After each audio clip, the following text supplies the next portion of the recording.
Too. There we go. How's that? Okay, good. Thanks. Thank you so much. Thank you for asking that. Okay, so the top of any catalog record is a kind of brief summary of the whole thing. So this little area up here, but then below that are the details of the catalog record. So right here on the left-hand side of the page, we have the identifications for this object. And this is a spotted bat, and it's been ID'd several times as that by different people in different ways. And so each one of these identifications tells you who made this ID, how did they make this ID, and is there any other information related to it. So the second one right here comes from a paper, a citation, and in addition to seeing it there in the ID, you can see it down here that it's a citation in this paper. And all of these are hot links to things. So this is the publication recorded in Arctos, which you can see here, and it has a DOI associated with it. Sorry about that. Have pop-ups coming up. Has a DOI associated with it, and that helps us go collect cross-ref data on it. So you can kind of see that this specimen was cited in this paper that now has been referenced in other papers. So it kind of demonstrates the use of your collection through publication. In addition to that, we have GenBank identifiers here, and these will link directly to the record at GenBank. So for this one, you can see all of the information right at GenBank, and also here is a paper that this was cited in, and this will also be in the Arctos record. But you can also see here that GenBank will link right back to the record in Arctos. And there's two ways that happens. One is if somebody cites an Arctos record by the GWID up here, MSB-MAM 121373, GenBank will recognize that and create a link to the catalog record. If they don't cite it correctly, we can do a little research and figure out, oh, somebody has cited one of our records, and we can create the link on our end. And once GenBank sees we've created that link, they will create the reciprocal on their end. So that's kind of a nice little expansion of information, really, because now we're connected out to the genetic information at GenBank. Also, on any record that's been published to GBIF or iDigBio, Arctos will generate the links to those records at those resources. So you don't have to go find your records at GenBank. The links will be right there in Arctos, and you can just get to them from there, which is also very handy. So that's what I wanted to show you in this little bat record. The next one that I want to move on to is a bird record at the University of Utah. And this particular bird was collected with eggs, but the eggs happen to be at the Museum of Vertebrate Zoology at Berkeley. So Arctos lets us link together these two records and go back and forth between them. And this is really handy also for things like, for instance, herbarium sheets where you have, 3 from the same plant, but they're at 3 different institutions. We can have them all linked up with the same individual as relationship instead of the parent offspring relationship. But it allows you to get back and forth between these related records, which is also handy when you're looking at, oh, well, we have these 2 records that are related. Were they were these things collected at the same time or not, at the same place? How do we know they're related? When things are related with the same individual as, it's nice to be able to see that they're all identified as the same thing.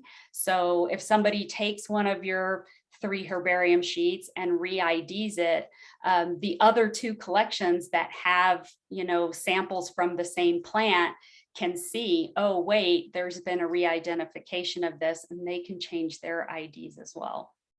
So it's a nice way to keep things consistent and help everybody have better data in the long run. We also have cultural collections in Arctos. So this is a fur parka at the University of Alaska. And the nice thing about having the cultural collections in with the biological collections is that the cultural collections are often things that are made from biological items. So in this case, the fur parka is made from several different animal skins, and they can put these IDs associated with their objects, so that people who are interested in wolf skin or wolves in general won't only find the biological specimens in Arctos, but they will find these cultural collections. So they probably won't be able to do the same sampling with these, but it does provide a little more information about, occurrence data and potentially things that could be sampled. In addition, which this one hasn't made use of it yet, but we've added the nomenclature 4.0 taxonomy to Arctos. So they can also now identify this as a parka using the nomenclature 4.0. That just got added about a year ago. So the cultural collections are in the process of adding those IDs to their items. And then the last gold standard record I wanted to show you all is a paleo specimen from the University of Texas at El Paso. This one's interesting because most fossil specimens won't have GenBank IDs, but this one does. And also it is associated with a field catalog that's been scanned in, and then the items that are in the catalog are tagged.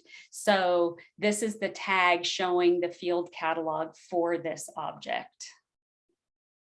And that's nice to be able to get back to kind of original information and see it right from the catalog record. There's also an image of one of the teeth that are associated with this record. So you can see each catalog record also can have multiple parts, and parts can be subsampled. And also we have object tracking that can help maintain the location of things in your collection, or some people just use attributes to track where their things are in their collections. So again, all of this has been done with me not being logged in. Anybody, anywhere who has internet access can see all of the things that I've seen. And there are a few things here that I haven't really emphasized, but that are also kind of nifty. So one is our people names. And so in this case, we have Edward Wingo. If I select his name, I get to his agent page. And this has public information about him. When I'm logged in, I could see more than this.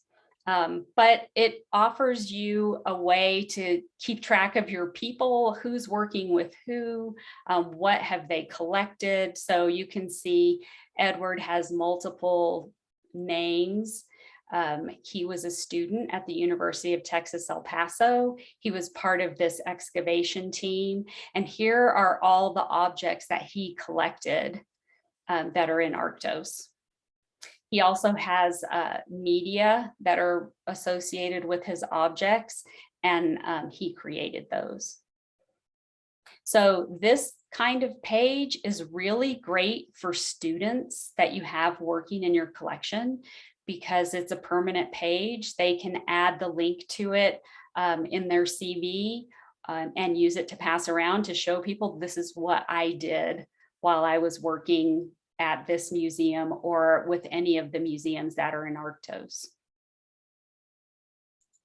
Also, we have projects. So this particular object was used in this project. And projects are a flexible way in Arctos to group things together and record what has been done over time. So for this, this is really mostly related to a publication. So we'll have projects that are related to a single publication, some to multiple collecting events, some to only one. But they're really great because these are also permanent and public pages that you can share links with people. So for instance, we have collections that manage objects that were collected from US national parks, and the Park Service likes to get reports. What do you have of ours? What's been done with it? And these project pages can be set up for the Park Service, and then you don't have to send them reports. They can just come to the page and see what's happening. So it's a really nice way to publicly gather stuff together and present it for whatever reason. If it's a specific place, a specific person, a specific collecting event or project. So those are also really nice. Okay, I'm going to go back to the main search page. Do you all have any questions about any of that? Nope. Okay, I am now going to log in and show you how it looks a little bit different when you're an Arctos operator.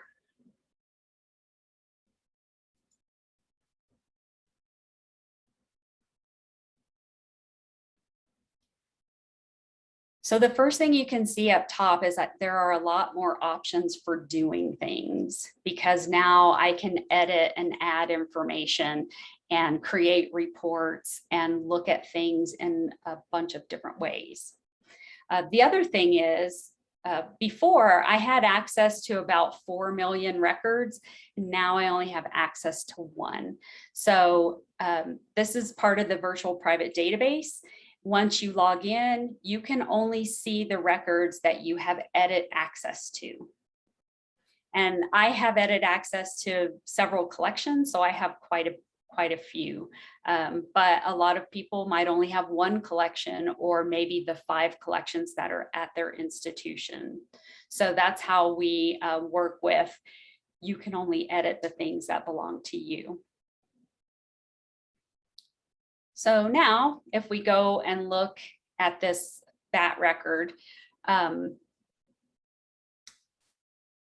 refresh it so it grabs my login.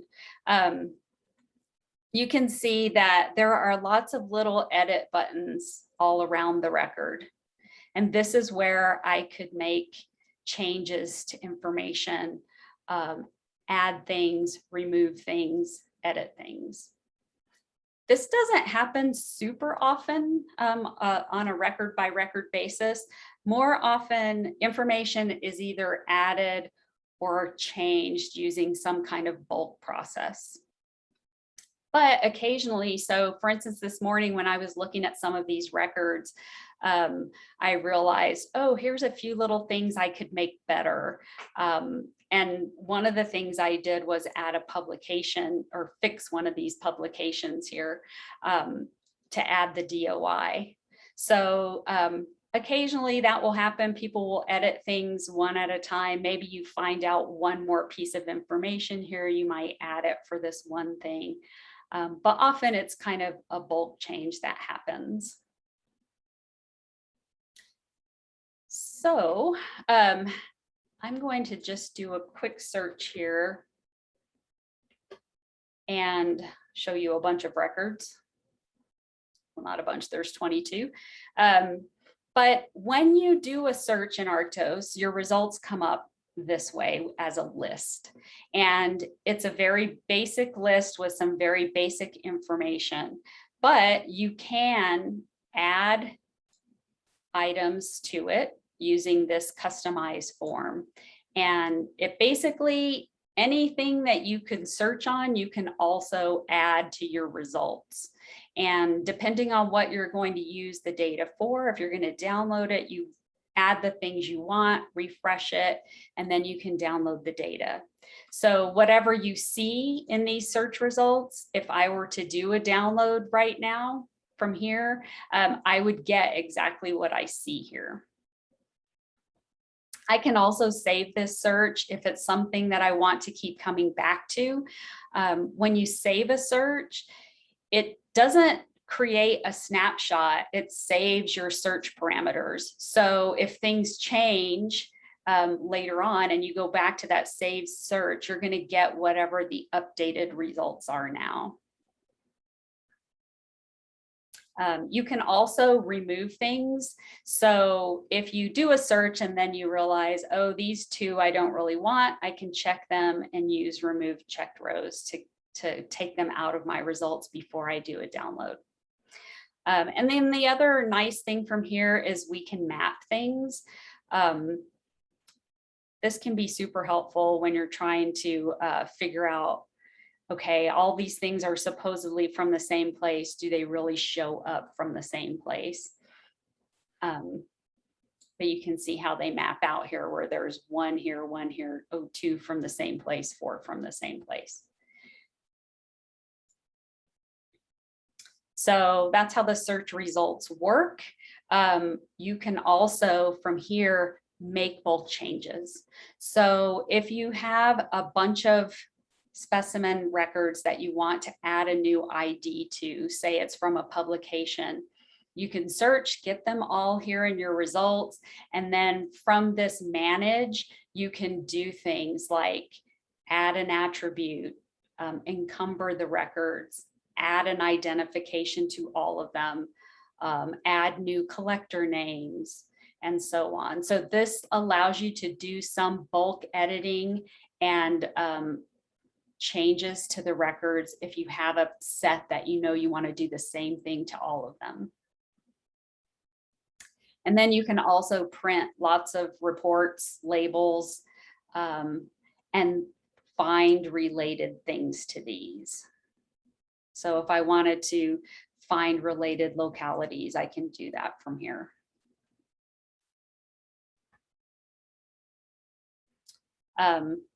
So that's managing, making bulk changes to records you already have there from this page, but you can also do that with some of our tools. So we have all of these batch bulk loading tools. So it'll allow you to bulk load accessions, agents, attributes, and so on down this list. And in some cases, for some of these, not only can you add things, but you can remove things. So for our other IDs, we can add them, delete them, find the ones that are unreciprocated. So if you have something that is same individual as something else, but the other something else doesn't have that reciprocal relationship, you can add those using some of these bulk tools as well. And then we have our main bulk load tool. And this is the way most collections who are just migrating into Arctos get data in. It's with this main bulk loader tool. And I'm going to take you to the builder. We have a method for building your bulk load template, and it's very long because there is a lot of data that you can load, but you can select the fields you want and then get a CSV template to put your data into to get into Arctos.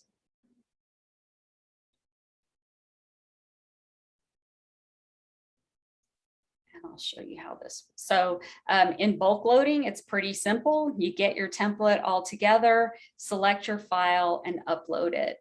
I would venture to say that it is very rare that you upload a file and it loads. There's almost always something in your data that will not allow it to load, either terms that don't match a code table or spaces at the end of terms, things like that. So it almost always requires cleanup, but you'll get it back with error messages that say this won't load because. Occasionally the error messages are a little cryptic, but you just ask the community and somebody will help you figure out what's happening there. So this would probably be the way that you all would load data, I would imagine, because the data entry is time consuming and usually only gets used by either everything is in there correctly, it will load just fine. But there's lots of checks and validation on your data before it actually lets it into the system. Mm-hmm. Yeah, Andy's I hear you now, Teresa. Huh? I hear you now. You cut out for a minute. Oh, sorry. Yeah, there is a lot of validation. Sorry, I'll just back that up by saying oftentimes I will bulk load sheets on purpose, knowing that I've got cleanup issues, because this is my way of getting my team ready to, fix records. And instead of just like kind of perusing an entire spreadsheet, we run it through the bulk loader so we can pinpoint the exact things that need to be fixed. So this is really, I would say it's actually more of a feature encumbrance because it's really been helpful for keeping our data cleaned up. I mean, there's always, of course, cleanup stuff. I mean, this is our job insurance, I suppose, but it's something that's been really helpful to have Arctos as part of one of the tools for data quality. Yeah, I will say just this morning, I was looking through some of the records that I was going to show you, and in every single one of them, and these are gold standard records, right? We like them for specific reasons, but in every single one of them, I could see things that I could do to make it better. So I think that's just true of all the data that's here. And I do think that because of the relationships that we can create between things and the shared data tables, it makes it easier to discover where you can make things better. So that's definitely a feature. So the next thing is data entry, which I will confess, I have only used rarely, because I find even if I have 5 things to add, it's easier to create a bulk load spreadsheet and load it than to do the data entry. Just that's for me. But a lot of collections that have students working on things or that have never been digitized before will use this data entry. And it's very extensive because it includes everything you could ever want to put in about any cataloged item. It can be modified somewhat to hide things that your collection isn't going to use, so that it makes it a little easier for students to work through. But it's long and it requires a lot of care when you're using it. But the one really good thing about it is that the fields that require validation get validated while you're entering data. So you can't enter a person's name who doesn't already have an agent in Arctos. You can't enter a taxon name that isn't already created in Arctos. You can't enter a part name that isn't in the part code table for whatever collection you happen to be entering data for. So it's nice that way, especially when you have students or volunteers who are entering data for you. There's a lot of mistakes they can't make, so that's helpful. I won't go through this whole form. And at some point when you guys are looking at test data, you could sit and enter data with it. But it will also offer some checking after the fact. So once this data has been entered, it doesn't go directly into Arctos, it goes into a holding table. So if you have a student entering a bunch of things, when they're done, you go review it and mark it to load into Arctos. So that means there's an extra check there. But even in that process, there's extra validation that happens. So sometimes you can still discover things that need to be corrected or could be made better before it gets the final load into Arctos. So that's the way data entry works. And I think that's about all I had to cover. Michelle, Beth, is there anything I've missed? Maybe the georeferencing, Teresa? Oh yeah, we can talk about that. So, and this one doesn't have to, occasionally you'll come across, well, often you'll come across a record where there's more than one locality stack sitting there. And often it's because something has been georeferenced. So this one already has coordinates, but I could, if I wanted to, add coordinates to the locality by editing it. And right here, you can add coordinates from other than the decimals and get them converted to decimal.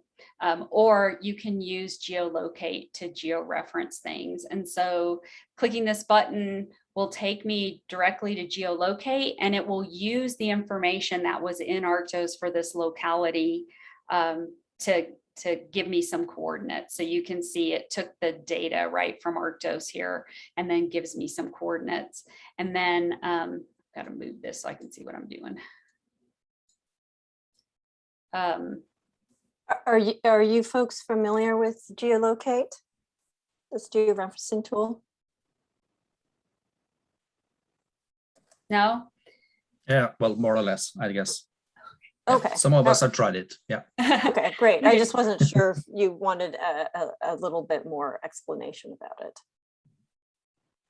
Yeah, so geolocate is a third-party project that we work with to allow students to do georeferencing. And once it's done this, if you review it all and think, yeah, this is correct, you can hit this save to your application and it'll put all those coordinates right into Arctos for you. So it's a very helpful way to get some georeferencing done. Yeah, and it'll calculate your uncertainty in meters automatically, you know, or you can do that visually. So that's kind of nice. I'll also just make a few comments about the yellow boxes around the location fields right here. So Teresa, if you go back to the edit locality page, there's a way for curators to mark their collection as verified or unverified, accepted or unaccepted. And we use that as, again, more data quality flags. So when things are verified or accepted, then those boxes become green. And the difference between those, you know, we've discussed quite a bit among the working group, but generally, if it's been verified by the collector, then, you know, then we call it verified. If it's been accepted, that just means a staff member has reviewed it. And that could, and this is born out of our long history of georeferencing in bulk, lots of localities through the VertNet project, and prior to that, through the Manus, Ornis, FishNet projects, which has mostly been centered on US collections, but certainly did also include a lot of European and Asian collections. So this was, you know, all part of a lot of the Darwin Core sort of activities and discussions that have happened over the years. So those are, like I said, just sort of visual flags, and then they get translated into ways that users can decide whether or not they want to trust those georeferences or not. Just gives them another level of confidence. So this is also our internal way, you know, when we do these projects with our survey partners at other universities, for us to say we've checked these localities against our field notes, for instance, and then I'll change all of those to accepted. So these are just, you know, extra tools that have been really useful for us, and like I said, it's been kind of translated into a lot of different sort of museum practices, sort of best practices, even though they're not like codified in something you might see in another database. Yeah, and any one of these, so we were talking about verification status here, and unfortunately the way Zoom works, you won't be able to see my pop-up, but if you click this little define, it pops up the code table. So the terms that you're allowed to use in that field with definitions so that people can understand, why am I picking this term? And we apply that same kind of verification to identifications as well, using these confidence and nature of ID fields right here. So, you know, nature of ID is, well, what was the basis for this identification? But then confidence is, you know, high, low, medium, or unknown, so that we can kind of help our curators and outside users, you know, understand how good can I feel about this identification? Was it a student in the field, or was it, you know, an expert doing both identification by features and by molecular data? So those are all kind of internal things that we do that with. I'll make one more comment about localities. Most of our localities for specimens are point localities, coordinates. But we actually do have records that have captured their coordinates with polygons. So we do have that capability. And so we haven't fully explored all our capabilities in that way, you know, allowing people to show maybe a transect or a river system for a fish trawl, for instance. But we definitely have room for expanding in that direction. We also have been using some Google Maps lookup services. So on one of the pages, you might have seen a lookup service that allows curators to use the service supplied coordinates instead of, you know, manually georeferencing. Those are not the default, obviously, but gives at least the curatorial team like one more area for verification. Yeah, and one other thing that we didn't touch on is object tracking. So at Museum of Southwestern Biology, they have a really large tissue collection in, it's in now 11 large cryo tanks, and I think 20 -80 freezers. So it's a lot of little tubes to keep up with. And so they use object tracking, and you can see this heart and kidney is in a tube. And this is the path where that tube can be found. So it's in a position in a freezer box, which is in a position in a freezer rack, which is in a bay, which is in a cryo tank, which is in a room, and so on and so on. So object tracking is really great when you have little things like that to keep up with, but it's also really great for everything. Wet collections, dry collections. If you barcode your cabinets and your shelves, it can make it really easy to find things, and it can turn you around from organizing everything taxonomically and moving every time something happens, and instead finding things using these barcoded identifiers. We also track transactions. So this particular heart and kidney has been subsampled and loaned out. And this link here is to a loan, which you can only see those when you're logged in. This is managing the loan. So you can see who's involved with the loan, what the loan was for, instructions, etc. And then loans can be associated with projects. So typically, I think a lot of Arctos users now, when you create a loan, you automatically create a project because you assume that I'm loaning these things out and somebody's going to do some research on them and there will eventually be a publication or something to show for that research. And so we create the projects to be able to track that research and the loan itself. In addition to loans, the other transactions that we manage are accessions. So an accession is very much like a loan in a way, except instead of going out, it's things coming in. So you can see where it came from, who brought it to the museum and why. And also accessions are associated typically with a project. So because incoming things were contributed by something. Maybe it was a field expedition, maybe it's somebody's personal collection that they've decided to donate to the museum, but for whatever purpose they came to the museum, that is typically also set up as a project. So that's our managing transactions.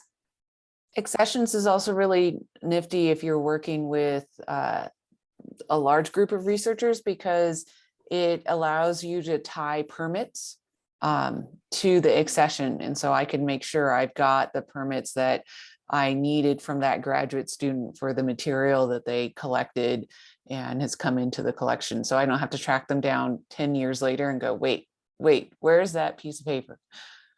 Yeah, which I didn't see if this one has a permit associated with it. No, it doesn't. But you can see here, you can add a permit. So we definitely have, I worked with collectors who would get an annual salvage permit in the state of Texas. And so they would salvage, things dead on the road or whatever, and bring it into the museum. And that would all be an accession associated with their salvage permit. And that way it's also easy when somebody comes later and says, did you get this legally? You can easily demonstrate that you did.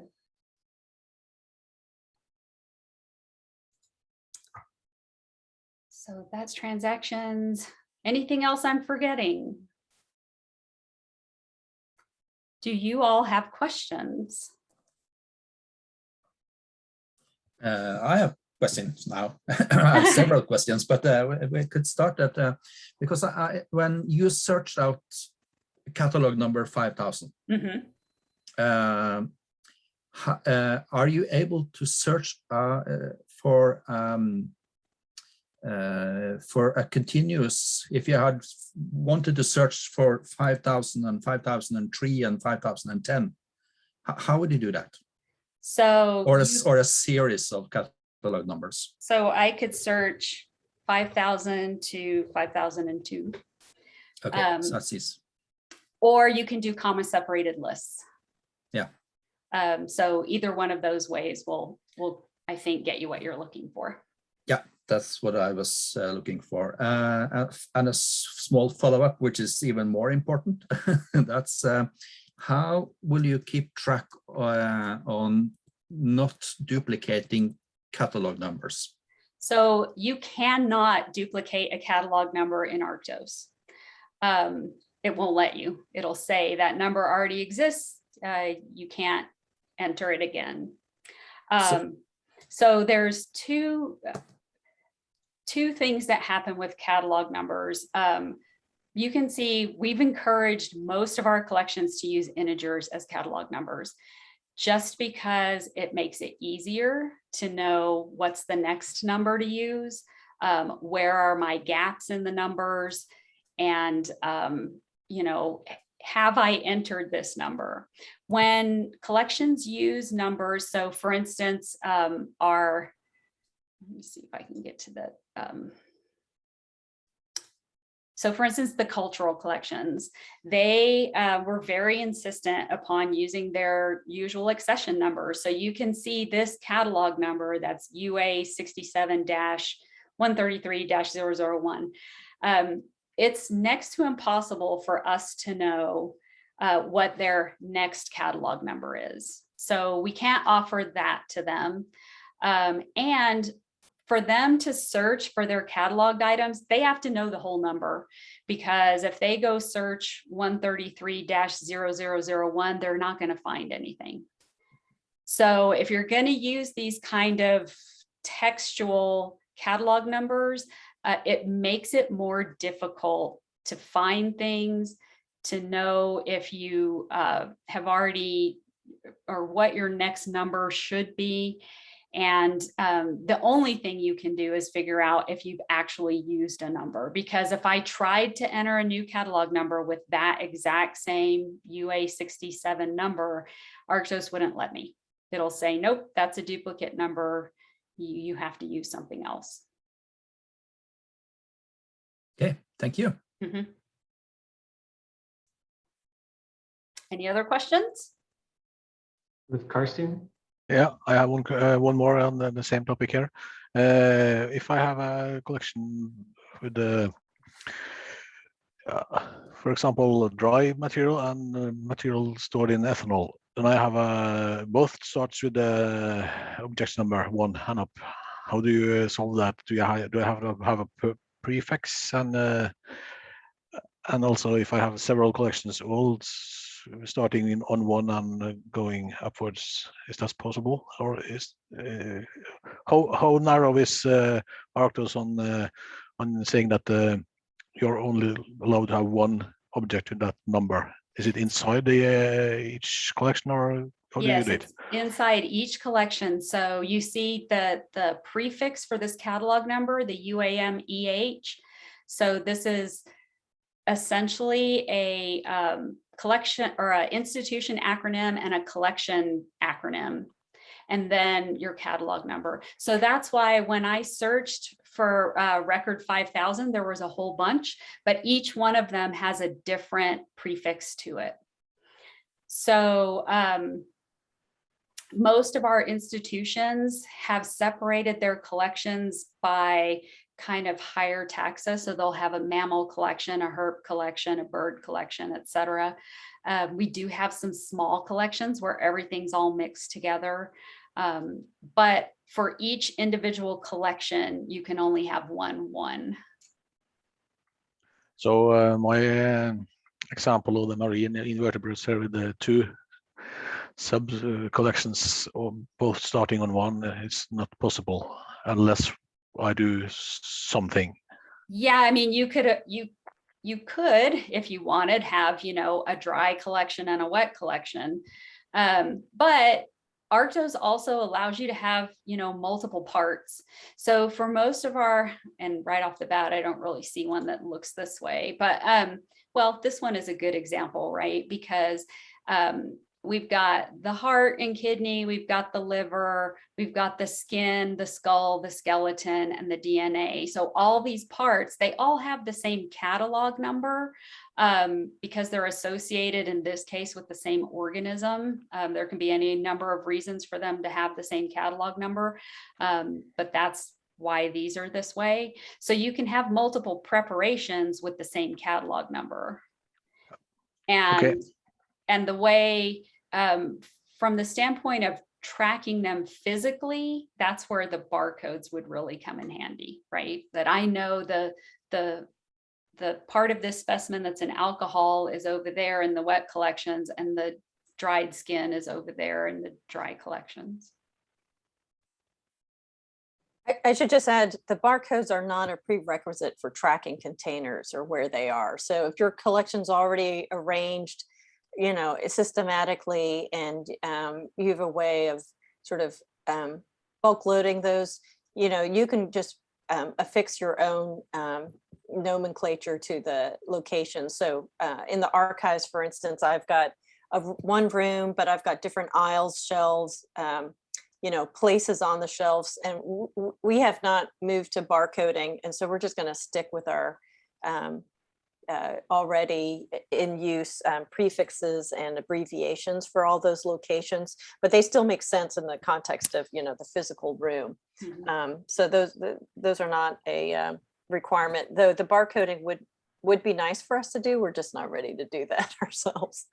Yeah. And, there's multiple ways that people handle the barcoding. So you don't have to actually have physical printed barcodes to use barcodes.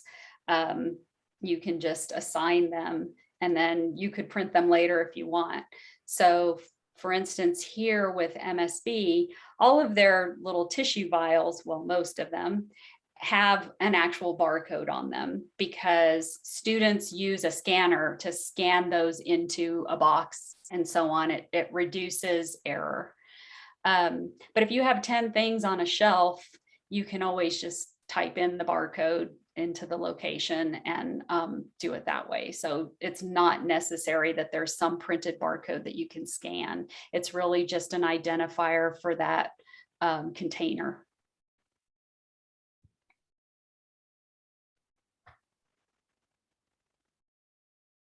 Any other questions?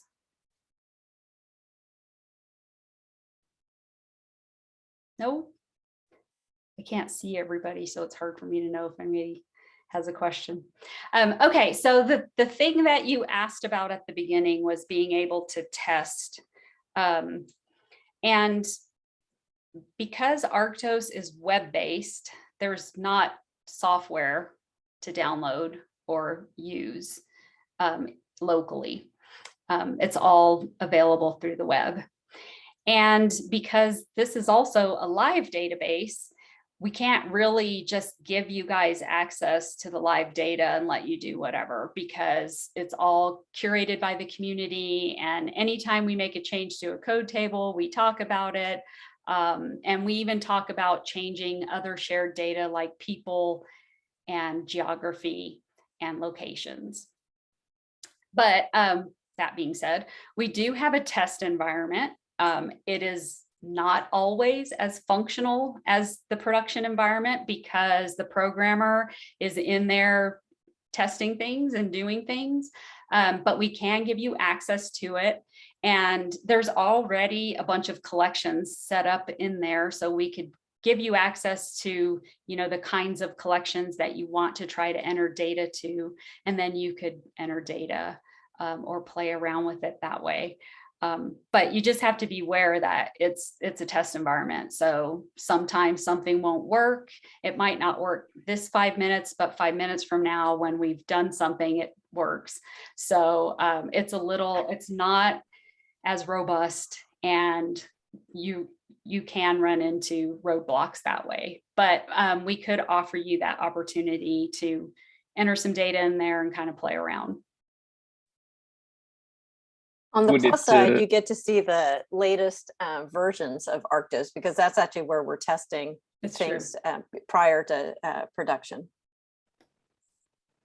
Yeah, so sometimes things there look a lot nicer. Like you look at it and go, wow, this is great. And then sometimes it's just broken because somebody, sometimes it's me, did something that doesn't work. So. So for our other, when we have tested other systems, we have been working with two data sets or two collections. Would it be possible to create a couple of sort of empty collections that we could have ownership to in that test environment, or? We might be able to do that. So this is the challenge of working in this shared system, right? Setting up a new collection is not simple because there's all kinds of rules and permissions that have to get set up at the same time as the collection is set up. But we might be able to easily empty the data out of one of the collections that's already there so that you can just use it. So what are the two kinds of collections that you guys have been working with?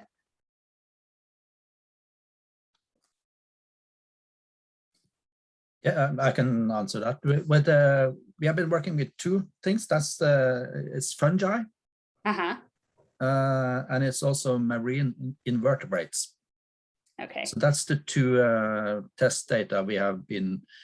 So we have used those test data to set up user stories for our test users, so that we get some standardized feedback on testing different kinds of systems. So if we are able to use some kind of compartments within your test environment for that more or less applies to fungi and then to invertebrates, or specifically marine invertebrates, that would be very helpful for us.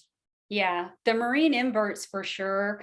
I know we can take one of our collections, empty out the data, and let you guys play around in there. One of the things about the marine stuff in Arctos is we have it worked out where we're using the worms taxonomy for marine invertebrates, or it's one of the ones you can select.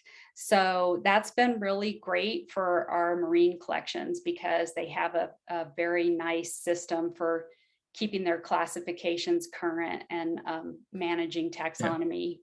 So that's right. Okay. Yeah, I'll have to go ahead. So does that mean that the fungi will be a problem then? No, it shouldn't be. The problem might be that the taxa are not in Arctos yet. That's right. Possibly, but some of them may be there because at one point, a whole lot of taxonomy was just added to Arctos, right? So whether somebody was using it or not, it got added. So you might find that either the names aren't there at all, or you might find that the names are there, but the classifications are not. Yeah, but that's something we could help you add those and show you how that works. Yeah. And just build that so you can see the whole process of how you get taxonomy in there and then work with it. Right. And I don't know if there's a resource for taxonomy that you're specifically using, but anything that's available through global names is really easy for us to grab and add to Arctos.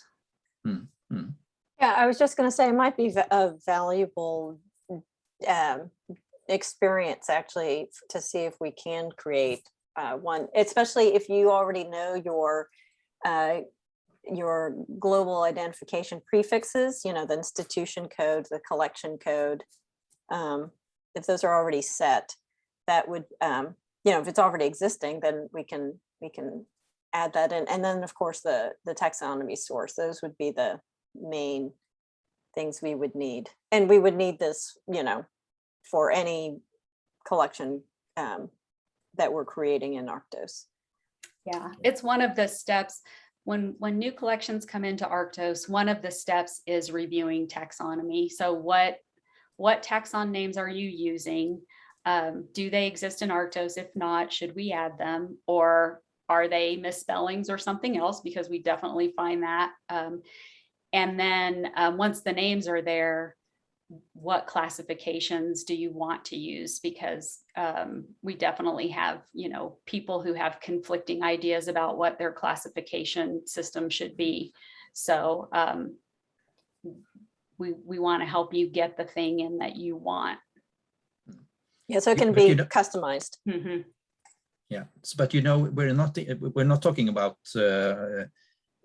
putting thousands and thousands of catalog numbers into a test system. We're talking about getting some of our own data, let's say 1,000 specimens or something, just so that our test users are able to see their own data, the data they know from before, to see how they will actually appear then in an Arctos test system. So what would be important then is for our IT tech team to actually have a contact name or somebody who could help our IT technicians to start working on the test environment? Yeah, so I will definitely be your contact for getting that set up, and also helping them massage your data so that we can get it in there fairly quickly. And putting things into the test environment is much easier because we don't really have to check up, are all these taxa for real? You know, we can just add what you need so that you can see things. Yeah, so from our end, we'll need to set up a couple of collections for you to use in the test environment. And then once that's done, you know, I can help you work through the process of getting the data in there. That sounds very perfect. Perfect. Yeah. You agree? Or you agree? Yeah. Yeah. Great. Yeah. So how do we do that then? What do you want from us to start with? Would you like to see? I guess we sent some CSV files early this summer, so that's. But we could take a look at those once again to see whether they are the same CSV files we would like to send you now. They are on like a Darwin Core standard, so it should be quite easy to interpret in that way. Right. Yeah. I think the taxon names are not. Most likely you will come upon names that are that you will not have, but we have quite a good system. It's a national system that they're built on it when it comes to taxonomy, but it's mainly then built on worms and GBIF taxonomic backbone. So it's shouldn't be too many surprises in there. Right. Yeah. Nice. Yeah. I think like I say, from our end, I will get started to see if we can get the 2 collections set up for you. And then, you guys get your data together, and then we'll just communicate back and forth until we can get you in there. Nice. For myself, I think I have created or tried to register a user on that test. Oh, okay. So, and perhaps also Lauri has done, if it's the one that called test.arctos. That's it. Yeah.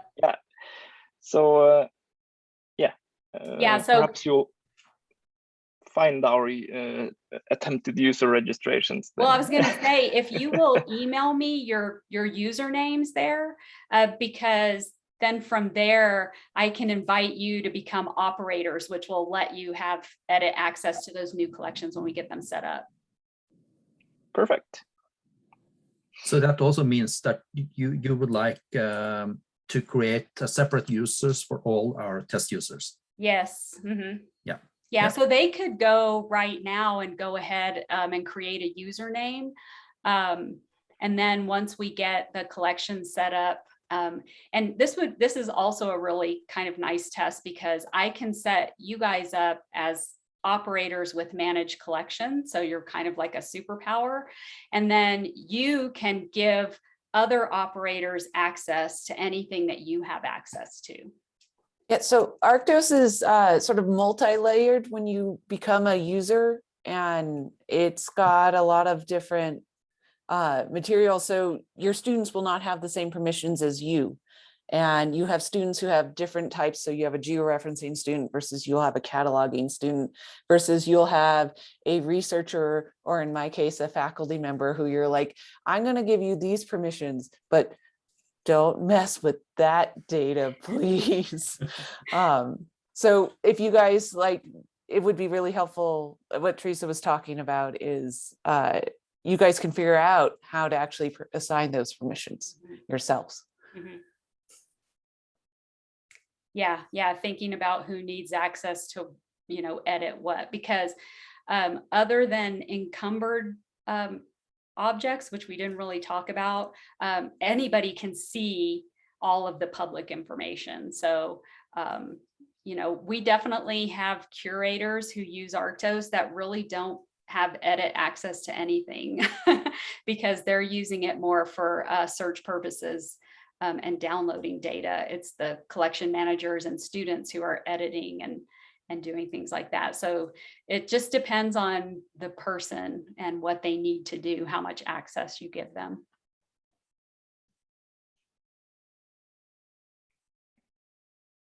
All right, anything else? So I will see if I can get these collections set up pretty quickly. It might take a day or two, and let you guys know once they're ready. And then as soon as they're set up, I can also grant you access to them. So, and then we can just work together to get your test data in. Sound good? Super. Yay. Yeah. Excellent. Great. Thank you, thank- everybody. Yeah, thank you so much for listening and letting us record. That was nice. Well, thank you. I hope we can use this later on for some good purpose. Right. Thank you again. And then we'll just keep emailing back and forth, and then we'll test it out. Sounds great. Yeah. Thank you. Okay, have a nice day. Bye. You too. Thank you. Bye. Bye-bye. Bye bye.